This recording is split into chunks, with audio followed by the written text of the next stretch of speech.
Hardin and Tessa arrive at a party. Trish, Hardin's mother, comes up to him and tells him it was a mistake what his biological dad, Christian Vance, told him.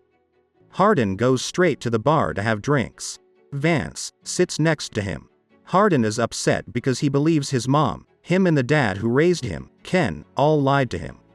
However, Vance says that Ken actually didn't know. He might have suspected it though, and that made him drink a lot. We get a scene from the past. Trish is talking on the phone to Christian about Hardin being so brilliant just like him. She welcomes him from school. Ken, his legal dad, was laying on the couch, but wakes up and takes a book away from his hands. Ken asks who gave it to him. Hardin replies that it was Vance. Ken rips the book apart. Hardin is now drinking outside a house. Tessa arrives and tells him that her mother probably locked the house before leaving. Hardin doesn't pay attention to this and uses his bottle to break the glass around the door to be able to open it. He enters and finds a bottle of alcohol. He takes a sip and spreads the alcohol around the house to light it on fire.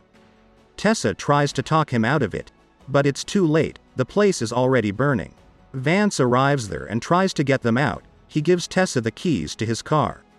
But Hardin is angry at him for not being present in his life before. The police arrive at the home, so Hardin runs and hops on the car with Tessa. Vance took responsibility for starting the fire. They pull out of the car. Hardin thinks he should stay there for a while because he keeps dragging her into her problems. Tessa doesn't want to get away from him. They get intimate in the car. He then drops Tessa at a hotel to go check on Kimberly, Vance's wife. Smith Vance, their kid, opens the door. Tessa and Kimberly have a talk. Tessa feels like her situation is difficult because she has to keep saving him rather than herself. Vance enters the room to give Tessa a letter the concierge gave to him. It's a flight ticket receipt. Hardin arrived at his friend's place in England. They're having a party, so Tessa dresses up and calls one of Hardin's friends named Scott to get the address of the place. Tessa sees Hardin with a girl. She's pissed off, but doesn't want him to run away like a coward. Tessa gives him an ultimatum. If she walks out the door without him, it's over.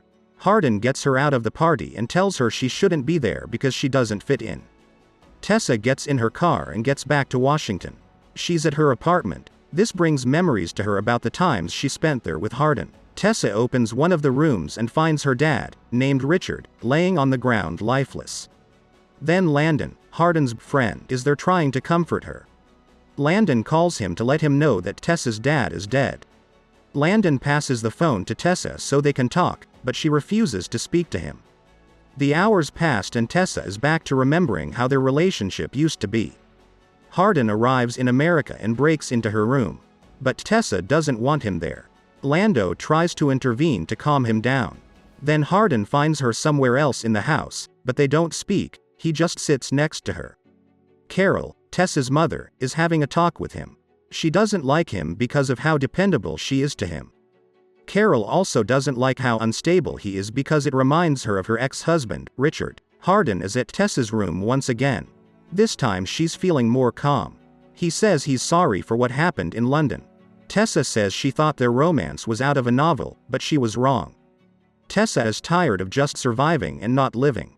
Hardin says he has tried, but Tessa feels like she failed at fixing him. Tessa's family, including Hardin, have all gathered for her dad's funeral. Tessa gives a speech. She said that she didn't see his father for 9 years, but connecting with him recently was one of the greatest gifts. Landon tells Hardin that he should come with them to the gathering at Tessa's house. Hardin hesitates, but agrees and makes him promise not to tell anyone that he paid for the funeral expenses. Tessa finds Hardin in her garden. She says she's mad at his dad. Hardin says he was an idiot for throwing away everything just to get high, but he also feels like he can't say much due to his problem with alcohol. Hardin apologizes for the way he's been these past few days and because it took a situation like that to wake him up and do something about their relationship. Everyone is leaving the house now, but Hardin gets a message from his Uber saying it was cancelled and they're trying to match him with some other driver. So he asks Landon for a lift, but he says it's not possible because he's going to be with Nora, his friend. So Hardin asks Tessa if she wants to come with him to Ken's place once the Uber arrives. Tessa says it's better for her to stay at home because she has a doctor's appointment in Seattle tomorrow. Hardin asks for Vance and Kimberly. Tessa replies they'll be back in the morning and that they're tiring to work everything out for the baby. Hardin asks Tessa to come with her and that he's ready to start looking for a place to move to. But she says she doesn't want anything from him anymore. Hardin is not convinced by this, but leaves in the Uber. Kimberly apologizes for not being at Tessa's father's funeral. She says it's fine and proceeds to talk about her plans to move to New York with Landon. Hardin is at Ken's workplace. He asks him why he stayed if he knew his mother wanted Vance. Ken says he just loved her and thought that she would see that Vance couldn't give her the stability that he could. But Ken also says he couldn't stand that Hardin was his. Although he recognizes that even though the situation was difficult for him, the drinking was no excuse. But he still loves him very much and sees him as his son regardless of the biological aspect. Ken's words were able to move Hardin, so he goes up to him and they hug each other. Tessa is at the hospital waiting for her pregnancy results. The doctor says to her that unfortunately the chances of her carrying to term are very slim.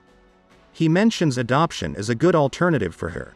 Tessa goes back home. Hardin calls her, but doesn't give him the news. Tessa spends the day drinking, so when Hardin visits her she's drunk.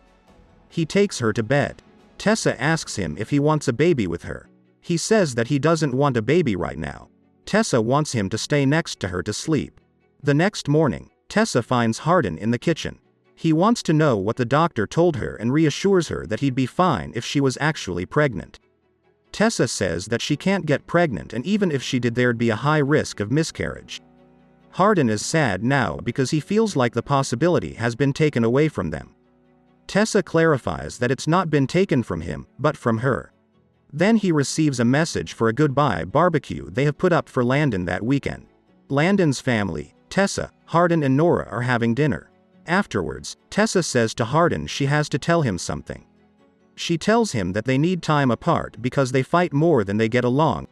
But Tessa finally drops the bomb and tells him that she's moving to New York with Landon. This pisses Hardin so bad to the point he gets aggressive towards Landon. He then apologizes to Tessa. He's hurted because Landon didn't tell him. Tessa has arrived at Landon's apartment in New York. He greets her and starts unpacking. She gets a job at a restaurant while Hardin is attending groupal therapy. 5 months have passed now and Hardin's in New York, but nobody knows what his plans are.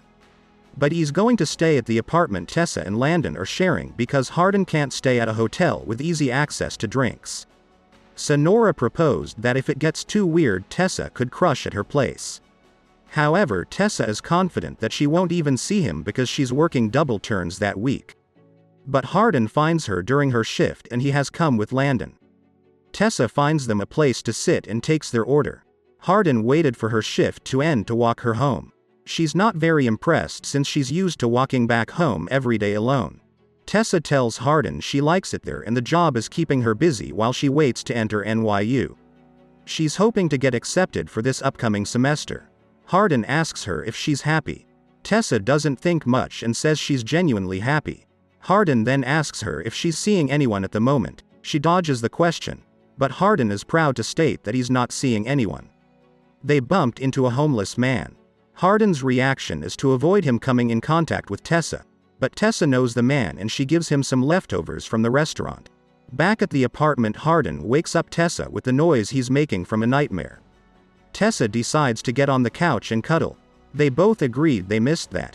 The next day Nora gets out of Landon's room and kisses him in front of everyone, meaning they're finally together officially. Tessa arrives late at night from work. Hardin greets her and things get heated. They have which means Tessa has accepted seeing Hardin again. Hardin leaves to find a job. Tessa looks through his stuff and finds a book titled After. She reads it and realizes it's all about her life. Hardin's been writing about her after they first kissed. Hardin says that he never meant for it to be published. Instead, he started it as a journal to figure everything that was going on. However, he was asked to read it in group therapy and one thing led to another. This upsets Tessa very much, which makes her think it's best to just end things. Hardin is in London meeting up with his mom. He shows the published book. She's really proud, but apologizes for her past mistakes. Tessa is walking down the street and notices Hardin is going to be signing books. Robert, her new love interest, knocks on her door and they have something to eat together. He invites her to a party later, but she says she can't attend Hardin's book signing. Tessa stays for mere seconds before walking away. To be continued.